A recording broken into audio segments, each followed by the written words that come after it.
Supreme court की तरफ से तमाम उन लोगों को अब कोई राहत नहीं मिलेगी जो ये निगाहें बिछाकर बैठे थे कि सुप्रीम कोर्ट जो है वो लैंड इविक्शन मामले में हस्तक्षेप करेगा। यानी यहाँ पर आपको ये बता दें कि एक नया सर्कुलर जो जारी किया गया था जिसकी आज आखिरी तारीख है यानी जनवरी 31 को, चाहे वो रोशनी लैंड हो, चाहे वो स्टेट लैंड हो और चाहे काचराही लैंड हो, कि लोगों को राहत जो है वो शायद सुप्रीम कोर्ट से मिलेगी। लेकिन आज आपको बता दें कि सुप्रीम कोर्ट ने साफ तौर पर यह मना कर दिया है कि हम इस लैंड इविक्शन मामले में कोई इंटरवीन ही नहीं करेंगे और हम इस मामले को जो है अब आगे नहीं बढ़ाएंगे। जिस तरह से हमने आपको पहले भी बताया था कि सुप्रीम कोर्ट की ओर से कोई भी दो टुक जवाब नहीं मिल पाया है, क्या जम्मू कश्मीर एडमिनिस्ट्रेशन के जितने भी यहाँ पर लोग रहते हैं उनको कोई राहत मिलेगी, यूटी में लोग रहते हैं। तो सुप्रीम कोर्ट ने आज अपना एक बड़ा फैसला सुना दिया है और सुप्रीम कोर्ट ये कह रहा है कि हम इस मामले में, हम इस सर्कुलर में कोई इविक्शन ही नहीं करेंगे। जो लैंड इविक्शन का मामला था, हम इसमें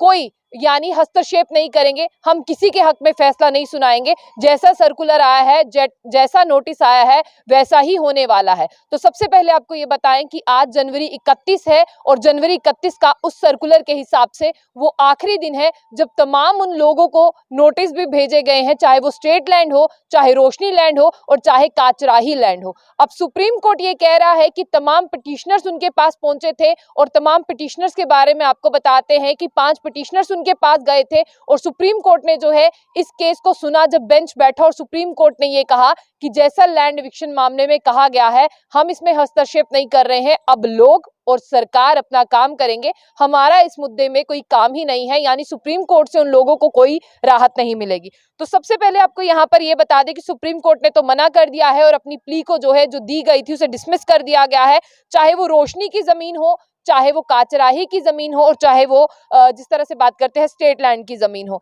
यहाँ पर बात करते हैं जो प्ली दायर की गई थी, अकबर राशिद और 5 और लोग थे जहां पर रजौरी के रहने वाले, उनकी तरफ से इस प्ली को दायर किया गया था जनवरी 9 को कि भाई जम्मू कश्मीर में एक सर्कुलर जारी कर दिया गया है जिसमें तमाम लोगों के घर टूटने वाले हैं, उनकी दुकानें टूटने वाली हैं और उनके तमाम बिजनेस एस्टेब्लिशमेंट को जो है वो सरकार ध्वस्त कर देगी और हम सुप्रीम कोर्ट के पास जाते हैं, क्या हमें कोई राहत मिलेगी। लेकिन आपको ये बता दें जो 6 पिटिशनर थे इनमें एडवोकेट मुजफ्फर खान थे, जिन्होंने कोर्ट का दरवाजा खटखटाया था कि जम्मू कश्मीर के जो आवासी हैं वो काफी दिनों से सो नहीं पा रहे हैं, क्या उन्हें कोई राहत मिलेगी। लेकिन यहाँ पर जो साफ तौर पर यह कह दिया गया है कि जो ऑर्डर निकला गया है डिमोलिशन शॉप्स के लिए वो वैसा ही रहेगा और सुप्रीम कोर्ट ने जो है कोई भी राहत लोगों को नहीं दी है, जम्मू कश्मीर के लोगों को। अब यहाँ पर बात करते हैं कोर्ट में जिस तरह से प्ली दायर की गई थी और कोर्ट में जो हियरिंग थी, कोर्ट ने तमाम पिटिशनर की हियरिंग को सुना और कहा कि प्लीज आप लोग जो है वो किसी भी ट्राइबल तबके का सहारा लेकर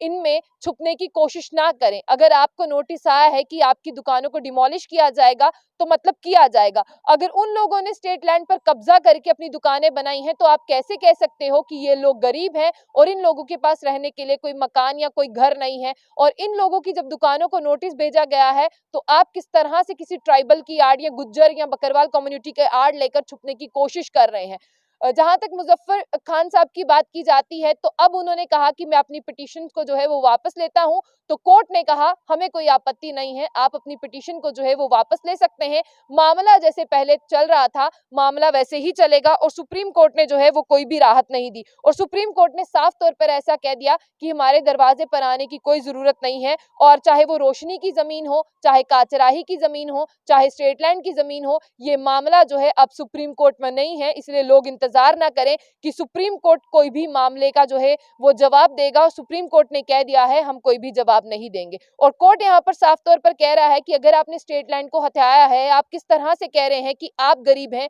आपकी दुकानों को ना तोड़ा जाए और आपके पास एक डॉक्यूमेंट भी नहीं है, अगर ये दुकानें आपकी हैं तो आप क्यों नहीं बता देते डॉक्यूमेंट्स के जरिए कि ये दुकानें आपकी हैं या आपके पास कोई भी डॉक्यूमेंट है। कोर्ट ये कह रहा है चाहे रोशनी एक्ट हो, चाहे उसके हिसाब से आपको जमीन दी गई हो, जब लॉ ही स्ट्रक हो चुका है, जब लॉ ही नस्ते नाबूद हो चुका है, तो आप लोग कैसे कह रहे हैं कि आपने उस लॉ के हवाले से जो है वो जमीन खरीदी थी। जब यहाँ पर बेंच बैठा जस्टिस बीवी नगरनाथ जो थे, उन्होंने यहाँ पर कहा कि अब हम इस मामले में हस्तक्षेप नहीं कर रहे हैं। जिन्हें नोटिस भेजे गए हैं उनका डायरेक्ट